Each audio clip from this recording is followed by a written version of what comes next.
She ruined his last restaurant with one ruthless review. Now he's the black chef feeding her soul in a tiny diner. When the truth hits, which will burn first, her dream or her name. You okay? You seem a little distracted tonight. Before we dive in, make sure to hit subscribe, tap like, and share this video. The more voices we reach, the louder these stories become. And drop your city in the comments. Let's see where love finds us. The storm hit just as she stepped off the curb. A car sliced through a puddle and drenched Brielle Kane from knees to heels. The emerald wrap dress she'd put on for a sleek new bistro clung to her thick, curvy hips, neckline damp and revealing more than she liked in cold rain. Neon was going dark up and down the block. Every place on her list had closed early. Of course, the one night she skipped her car service and decided to walk like everyone else. The sky opened. She hunched into her coat and kept going until a thin bar of yellow light appeared ahead. Wedged between a laundromat and a pawn shop, a narrow storefront glowed. A hand-painted sign swung in the wind. Mason's Diner. The end kept flickering but refused to die. The windows fogged from inside. This was not where BK, the anonymous critic who wrote about tasting menus and Michelin rumours, belonged. But she wasn't BK right now. She was a soaked, hungry white woman whose feet hurt and whose dress clung to every curve she couldn't hide. The bell over the door gave a tired jingle when she stepped in. Heat wrapped around her, carrying the smell of onions, garlic, and something slow-cooked. 6 red vinyl booths, a long counter, a humming fridge, a dusty jukebox, chrome rubbed dull, tiles cracked. It should have felt shabby. It felt like relief. "Sit anywhere," a voice called. She turned toward the open kitchen and froze. The man at the stove looked built for it. Tall, broad shoulders stretching a faded black t-shirt, deep brown skin lit by the blue-orange of gas flames. Steam curled around his short-cropped hair and along a strong jaw shadowed with stubble. Muscled forearms moved with easy control as he flipped something in a pan. A knife and herbs tattoo disappeared under his sleeve. He glanced over. Warm, dark eyes met her rain-bright blue. For one breath, the diner went still. Then his expression settled. "Evening," he said. "Nasty weather." "You have no idea," she murmured, sliding into a booth. The vinyl sighed under her weight. Her dress dragged against her hips. In polished dining rooms, she usually felt people clock how much space she took up. Here, nobody looked twice. A waitress in a faded pink uniform appeared. Her tag read May. "What can I get you, sweetheart?" May asked. "Storm messed with deliveries, so we're running light." Brielle swallowed her automatic questions about menus and sourcing. "Whatever's hot," she said, "and strong tea, or coffee. I'm past the point of pride." May grinned. "We'll take care of you." She slid the ticket onto the rail. The chef plucked it down without looking. Her phone buzzed. Her editor, "French place is soft opening. Any shot you can swing by?" Brielle pictured the marble, the attitude, the tiny plates that never felt like a meal. "Storm killed my power," she typed. "I'll file in the morning." She turned the phone face down. The small lie felt like a deep breath. In the kitchen, the chef moved without show. Taste, adjust, stir. He looked like he trusted the food more than he trusted words. Ceramic clinked. She looked up. He was at her booth, one broad hand balancing a steaming bowl, the other setting down a heavy plate. Up close, she saw faint smile lines near his eyes and a thin scar along his jaw, like a knife had once slipped. On the plate, golden fried chicken resting on creamy mashed potatoes, glossy brown gravy pooling at the edges. In the bowl, a thick stew, vegetables and beans in a smoky, garlicky broth. "I didn't even ask what it was," she said. He checked the slip and muttered, "Damn." A quick look back at the counter. The stool was empty. "That was for my regular. He must have bailed while my head was in the fryer." He straightened, braced. "If it's not what you wanted, I'll make something else." "My mistake." She studied his tense shoulders, the care in the plate. The chicken skin was blistered and crisp, the mash flecked with green. "What is it?" she asked. "Smothered chicken with my grandma's pan gravy," he said slowly, "and a smoky vegetable stew I do for staff and a few regulars. Not on the menu." "You cook the good stuff for the lucky ones," she said. His mouth twitched. "Sometimes. You looked like you needed something warm. I just grabbed the wrong ticket." Warm. Not polite. Not thin. Warm. It landed somewhere deep where her reviews didn't reach. She picked up her fork. "If this is the wrong plate," she said, "I'd hate to see it wasted." He hesitated, then offered, Marcus Reed. Brielle, she replied. Thank you, Marcus. I'll keep this one. He stayed as she cut into the chicken. The skin cracked softly, giving way to meat that was shockingly juicy. Smoke, pepper, something bright at the edge of the gravy. She closed her eyes. Heat slid down her throat and spread through her chest, loosening a knot she'd ignored all week. When she opened them, he was watching her like her answer mattered. Well? He asked, years of clever adjectives jammed in her throat. Real, she said. His shoulders dropped a fraction. Good, he murmured. That's the only way I know. He nodded at the bowl. Stew's got a slow burn. Respect the first bite. She took a spoonful anyway. Sweetness from carrots, smoke from something cured, then gentle heat blooming at the back of her throat until her eyes prickled. She laughed, surprised. Too much? He asked. It tastes like you expected someone to show up for it, she said. Like you weren't just feeding an empty seat. For a second, something unguarded flickered in his eyes. I don't do throwaway food, he said quietly. Doesn't matter who's sitting there. He went back to the stove. The space he left behind stayed warm. Brielle ate slowly, letting herself be a woman being fed instead of a critic taking notes. By the time her plate was clean, the rain had softened to a steady whisper. A trucker and a woman grading papers had drifted in. May moved between them with easy jokes. Nobody stared at Brielle's curves or her empty plate. May refilled her mug, dropped the bill. Brielle glanced only long enough to add a generous tip. At the door, she turned.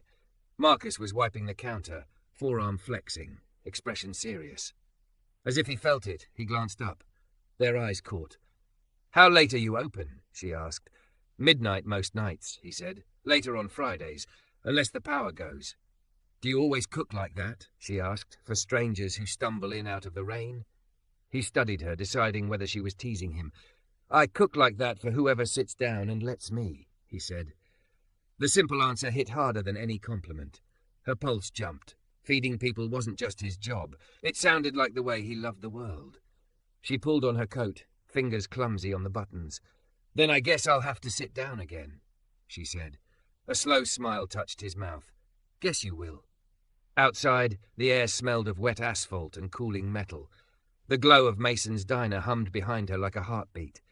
As Brielle walked away, warmth settled low in her belly, not just from the food, but from the way his voice lingered in her head. She told herself she'd come back because the city deserved to know about the tiny diner on the corner. But as she rounded the block, she knew the truer, messier thing. She couldn't stop thinking about the black chef who'd served her the wrong plate, and somehow made it feel, for the first time in a long time, like she'd finally been given something meant just for her. By the third night, the bell over the door knew her. It gave the same tired jingle as Brielle pushed it open, but now it sounded almost expectant, like the diner itself was leaning toward her. Look who the storm dragged in. Even without the storm, May called from behind the counter. It wasn't raining tonight. The sidewalks were dry, the air crisp, the city loud in that restless middle-of-the-week way. Brielle had options. A new pop-up in an old bank, a rooftop bar doing $40 cocktails. Her inbox was full of invitations and soft-open promises, but her feet had traced the same route they had since that first soaked night, bringing her past the flickering sign. Mason's Diner. Hey, May, she said, shrugging out of her coat. The pink uniform swished as May moved closer, eyebrows up. Booth, she asked. Or you going to be brave and sit at the counter where the chef can see how fast you inhale his food? Heat crept up Brielle's neck. She'd tried to eat slower the second night, aware of how her thick, curvy body filled the booth, how easily she could demolish a plate. But Marcus had just watched with that quiet, pleased look, like feeding her was some kind of personal victory. Counter, she said before she could talk herself out of it. She slid onto a stool. From here she could see everything. The grill, the battered prep table, the little shelf of spices and dog-eared cookbooks, Marcus moving through it all like it was a map only he could read. You're early, May said, pouring her coffee without asking. He's not going to admit it, but the man started your wrong order 15 minutes ago just in case. My wrong order? Brielle echoed. May laughed. Smothered chicken and that stew? Please, we've all seen you with it. I told him to just put your name on the ticket, but he got all professional standards on me. As if summoned, Marcus turned. wiping his hands on a towel. His eyes landed on her. Something like surprise flickered, then softened into something warmer. "You again," he said. "Me again," she replied. He came to the counter, bracing his forearms on the metal. Up close, heat rolled off him. Kitchen heat, spice and smoke, and something citrusy from the cleaner he'd just used. "What's it today?" he asked. "You want to actually look at a menu, or should I keep accidentally handing you the good stuff?" "Is that what it is?" she said. "An accident?" His mouth tilted. "The first time," he said. "The second and third." He shrugged. "Let's call it a habit. Sounds like you're accusing me of something." "Just saying," he murmured. "People don't come back 3 nights in 1 week for a mistake." She felt herself smile, a real one, the kind she didn't aim at chefs she planned to review. "Maybe I'm here for the jukebox," she said. "It hasn't worked since before I was born." "You're charming waitress, then." "May's everyone's reason to come back," he agreed. He didn't ask for her order again. He just slid the ticket onto the rail, called it to the empty room, and went back to the stove. Watching him cook had become her secret ritual. In the polished kitchens she usually wrote about, everything was theatre. Gleaming copper, open flames, chefs arranged for maximum photographability. Here the show was unintentional. Marcus moved with unhurried precision, tasting, adjusting, tossing things in the pan like he trusted gravity and heat to catch them. Her phone buzzed on the counter. Her editor again. "Neighborhood feature week. Need a piece on Southside spots. Any hidden gems?" Her thumb hovered. The words Mason's Diner burned like neon in her chest. She locked the screen and flipped the phone upside down. "Here," Marcus said. He set the plate and bowl in front of her. Tonight the chicken was there, but something else joined it. Greens braised with smoked turkey and garlic, glistening dark green, and a square of golden cornbread with a cracked top. "That wasn't in the original mistake," she said. "I upgraded the error," he replied. "Side of my childhood." She took a bite of greens, bitter, smoky, silky soft against her tongue. They tasted like something you'd eat at a kitchen table, not alone in a booth. "This is..." She stopped, searching, frustrated by how inadequate her own vocabulary felt now. Online, she could stack adjectives until people emailed her to quote them. Here, every fancy word fell apart. "It tastes like somebody stood over the pot and wouldn't let it burn," she said finally. A slow breath left him, shoulders easing. "Yeah," he murmured. "Pretty much." She tore into the cornbread, butter melting into each crumb. For a few minutes, the world shrank to the warmth in her hands and the way his eyes kept flicking over to check on her plate. "Do you ever sit?" she asked as she ate. "Or do you hover like a kitchen ghost 24/7? "Kitchen ghost?" he repeated. "That's harsh. You know what I mean? I've never seen you on the other side of the counter." "Someone's got to cook," he said. "Someone's got to eat," she countered. "Fair trade. Sit with me when it slows down." He gave her a look like she'd asked him to put down one of his arms. Then the door opened. A couple came in arguing about rent, and the moment passed. It was nearly midnight when May flipped the sign to closed, and the last customer left with a styrofoam clamshell. Brielle was still at the counter, half-finished second coffee in front of her, pretending to read a very old laminated dessert list. "You don't have to rush out," May said, tying her apron. "He pretends he hates closing with people inside, but trust me, it keeps him human." Marcus snorted from the sink. "I can hear you." "You were supposed to," May replied, grabbing her bag. She squeezed Brielle's shoulder on her way out. "See you, sweetheart." Then it was just the two of them and the ticking of the old clock over the door. "I should go," Brielle said, not moving. "You could," Marcus said. "Or you could help me stack these clean plates and feel accomplished." She slid off the stool. "Bossy. Efficient," he corrected, handing her a damp towel. They worked in easy silence. She wiped, he stacked, shoulders occasionally bumping in the narrow pass. Every brush of contact sparked a fizz of awareness down her spine. In the reflective surfaces, she caught glimpses of them together, his tall, solid frame, her softer curves, moving in sync. "Why here?" she asked finally. "Why this tiny corner of nowhere, instead of some big, shiny place uptown?" He rinsed his hands, dried them carefully. The question hung between them, more intimate than she meant it to be. "Because big, shiny places don't like it when you cook like this," he said. "Too messy. Too much soul. They want my hands, not my heart." She leaned back against the counter, towel twisting in her fingers. "You were in fine dining?" He nodded. "Sous chef at a place with white tablecloths and wine glasses that cost more than my rent. I did little dots of sauce on big plates." He managed a humourless smile. "Folks clapped for the art, but nobody came back for the food." "What happened?" she asked softly. "A reviewer happened," he said. Her chest tightened. "Anonymous blog," he went on. "Wrote about the restaurant like it was nothing but stolen ideas and overpriced comfort food. Took one of my dishes, my grandma's dish, and called it confused, heavy-handed nostalgia." His jaw flexed. "After that, reservations dropped. Investors panicked. They fired half the kitchen and hired a consultant to modernize the menu." He shrugged like it was old news, but his eyes were somewhere else, somewhere that still hurt. "So you left," she said. "I walked," he corrected. "Took what I had in savings, found a landlord with a soft spot for his mama's cooking, and opened this place. If I was going to fail, I wanted to fail on my own food, not someone else's borrowed ideas." Brielle swallowed. Her throat felt tight. She thought of the late nights at her laptop, the power she held in her anonymous paragraphs, the times she'd been sharp because it made the copy sing. "Do you still read reviews?" she asked. "Not if I can help it," he said. "I get enough feedback from empty seats and full plates." He glanced at her. "You in the industry or something? You ask like you've been on the other side of that knife." Her heart stumbled. "I write about food," she said. "Sometimes."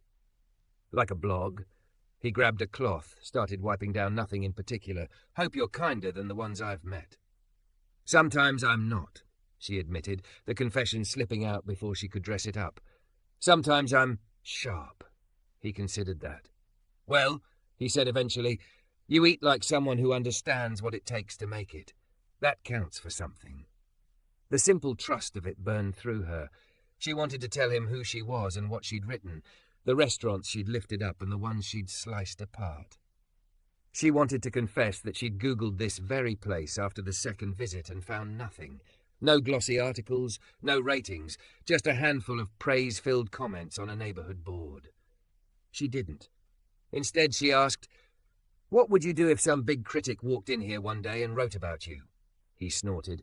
"Probably worry what they'd say about my cracked tiles before I remembered to care about the food." Then he sobered. "Truth? I don't know. This place is small on purpose. I'm not sure I want a flood I can't keep up with." "Why not?" she asked. "You deserve a line out the door. And you deserve to be able to get a seat when you wander in after a long day," he said, voice low. "Can't have both." The directness of it landed somewhere low and warm in her stomach. He wasn't flirting, not exactly. He was just telling her the kind of man he was. A man who cooked like every plate mattered. A man who'd been cut by words once and still opened his doors. Her phone buzzed again. She didn't need to look to know it was her editor. "I should go," she said, finally meaning it. Marcus walked her to the door, hand lifting as if to touch her shoulder, then dropping to his side. The restraint made her chest ache. "Night, Brielle," he said. "Get home safe." "Night, Marcus," she replied. Outside, the air was colder than before. She pulled her coat tight, glancing back.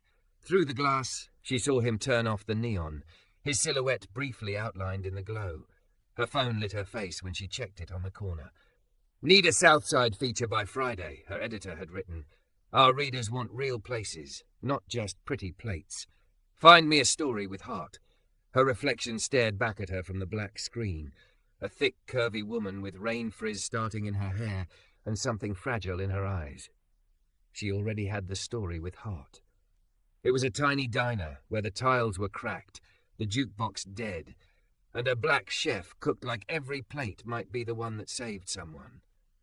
All she had to do was decide whether to point the whole city toward him, and whether she could do it without shattering the quiet, careful world he'd built and the fragile trust sitting between them, like a plate set down with both hands. For the first time in her career, Brielle wasn't sure if writing the truth would feel like love or betrayal. Friday found her staring at a blinking cursor. Brielle sat at her tiny apartment table, laptop open, notes scattered like confetti, scraps with words like smoke, soul, home written in rushed, loopy ink. The city hummed outside her window. Inside, her chest felt like a fist. Her editor's last message glowed at the top of her inbox. Southside feature due by noon. We need heart, BK. Our readers trust you to find the places that matter, BK. 2 letters that opened doors and closed others. 2 letters that had once called someone's food confused, heavy-handed nostalgia and toppled a restaurant she'd never seen again.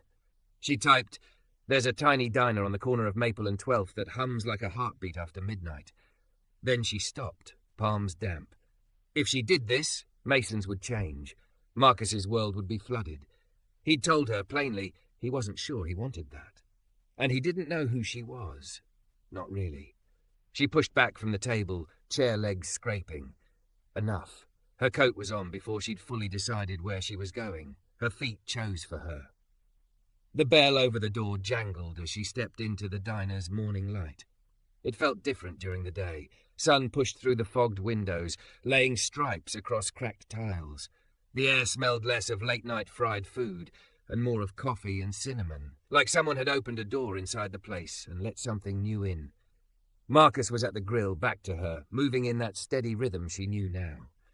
A few regulars dotted the booths, hunched over eggs and newspapers. He glanced up when the bell rang. When he saw her, something passed over his face. Surprise, yes, and something softer, quickly tucked away. "Morning," he said.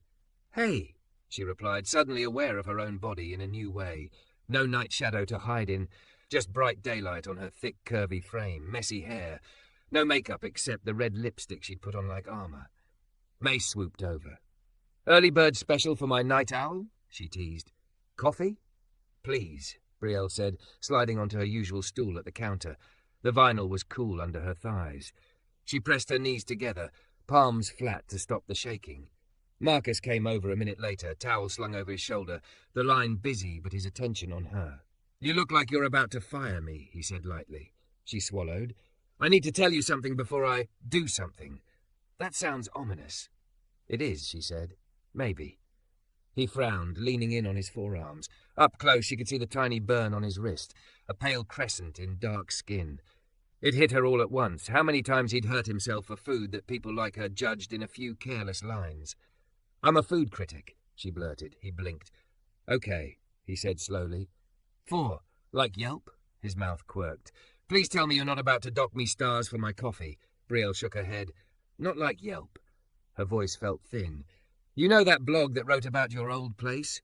Called your grandma's dish confused, heavy-handed nostalgia." The humour dropped from his face like someone had cut a string. "Yeah," he said. "Hard to forget that line." Her throat ached. "That was me."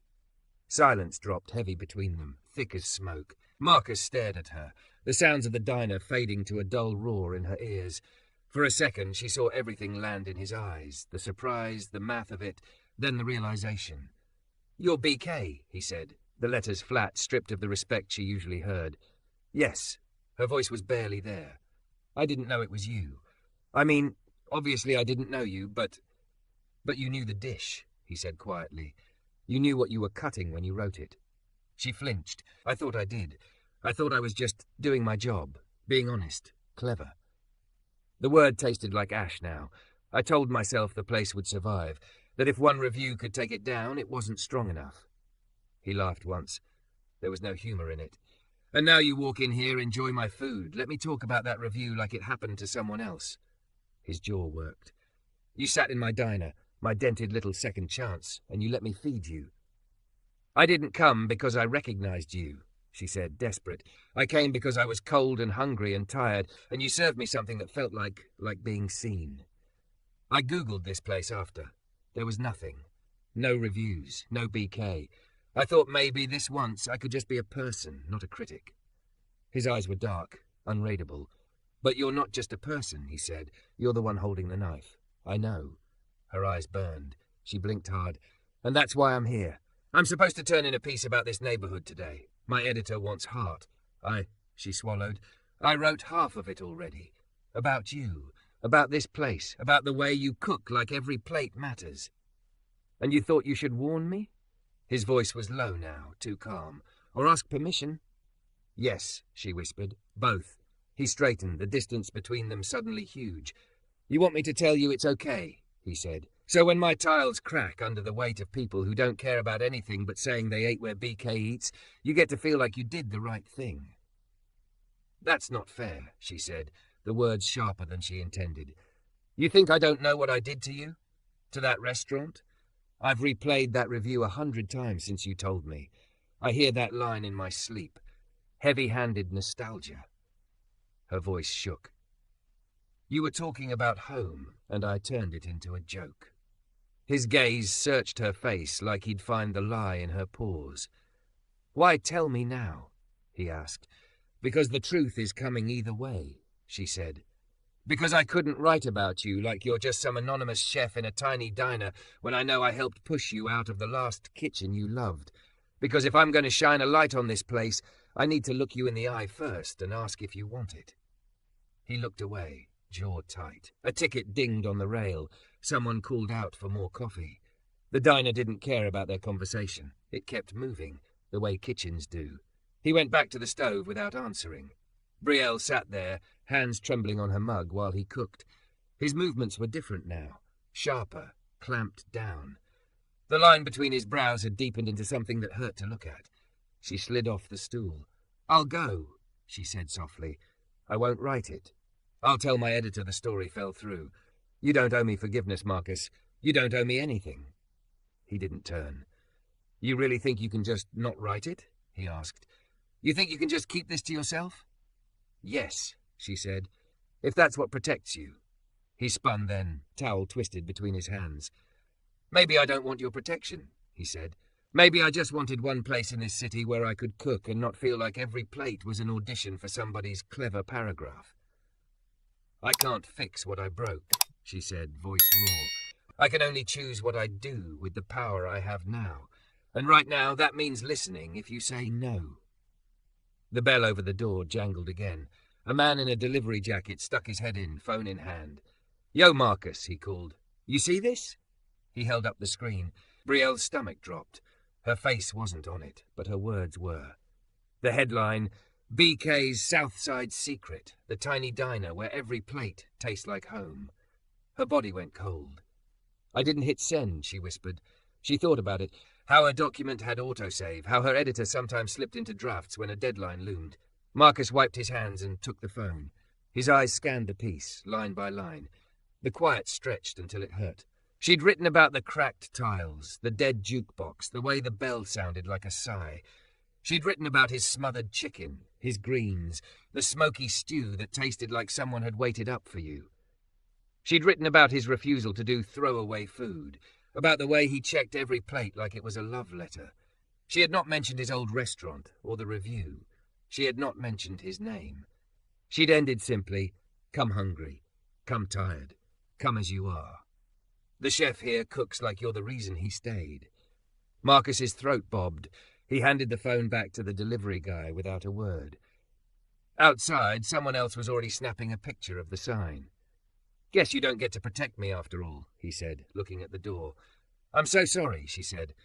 "I swear I didn't. Doesn't matter now." His voice was steady in a way that scared her. "What matters is what I do next." The first real rush hit within an hour. People came in clutching their phones, breathless with discovery. "Is this the place? Do you have the smothered chicken? We read about you on BK's blog." May's eyes went wide. "I'm going to need more coffee," she muttered, tying her apron tighter. Brielle stepped back from the counter, heart pounding. "I'll leave," she said to Marcus. "Let you handle the flood." He looked at her then, really looked like he was weighing everything. The old wound, the new spotlight, the woman in front of him whose lipstick had smudged where she'd bitten her own lip. "You know this world," he said. "You know what happens when your people show up. You walk out that door and you get to pretend this was just another story. I stay and live with it." She swallowed. "What do you want me to do?" He nodded toward the dining room. "Stay," he said hoarsely. "If you're going to change my life, you don't get to do it from the outside. Bus tables. Pour water. Tell people to sit down and shut up when they get impatient." The corner of his mouth twitched. "If my house is about to be overrun, you can at least grab a bucket." Relief hit her so hard her knees nearly buckled. "Okay," she said. "Yeah, I can do buckets."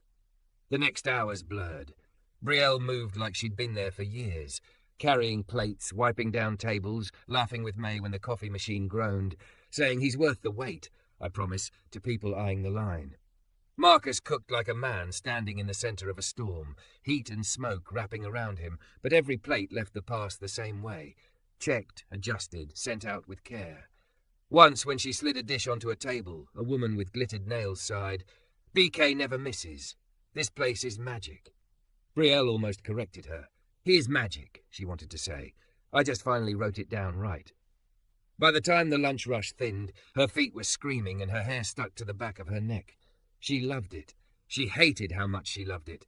The last customer left with a to-go bag clutched like treasure. May locked the door, flipped the sign to closed, and leaned her forehead against the glass. "I'm too old for this," she groaned, then grinned. "But damn if it isn't fun." She winked at Brielle. "You sticking around, superstar?" Brielle's cheeks heated. "If Marcus wants me gone, I'm gone." They both looked toward the kitchen. Marcus was at the counter, wiping it down. The hard line between his brows had softened. He looked exhausted, sweat darkening his shirt, but there was a glow under it too, a light she hadn't seen before. "You did good," he said when she came over. "Out there." "You did better," she replied. He huffed a quiet laugh. For a moment they just stood there, the quiet humming around them like something alive. "I read the whole thing between orders," he said finally. "Your piece." She tensed. And it didn't feel like a knife this time," he said. "It felt like a window." Her eyes stung. "You still have every right to hate me," she said. "I don't," he said quietly. "I hated what you did, that's different." He wiped a circle on the counter that was already clean. "You could have written about this place like I was a pity project. You didn't. You wrote like you saw me." "I do see you," she whispered. His gaze dropped to her hands, red from hot plates, then up to her face. "I'm still mad," he admitted, "at the girl who wrote that old review, at the world that let your words matter more than my grandma's recipe." "She's not the same girl," Brielle said, voice shaking. "She's learning, because of you." He studied her, something unspoken crackling in the space between them. "Stay hungry," he said finally. She blinked. "What?" He reached under the counter, pulled out a plate he'd hidden back there. Fried chicken, greens, cornbread, but arranged with a little more care. The gravy glossed just so. Her plate. "You fed my place today," he said. "Let me feed you. Not as BK. As Brielle." Emotion rose, hot and sharp. She slid onto the stool, suddenly aware of every place her body touched the vinyl, of how small the distance between them really was. He set the plate down in front of her, then rested his hand on the counter, inches from hers. His fingers were big, knuckles nicked, smell of soap and smoke clinging to them. "I can't promise I'll never screw up again," she said softly, "with my words, with you." "I can't promise I'll never burn a plate or snap at you when the line's to the door," he replied. "But I can promise I'll keep cooking like you're the reason I stayed." Her throat closed.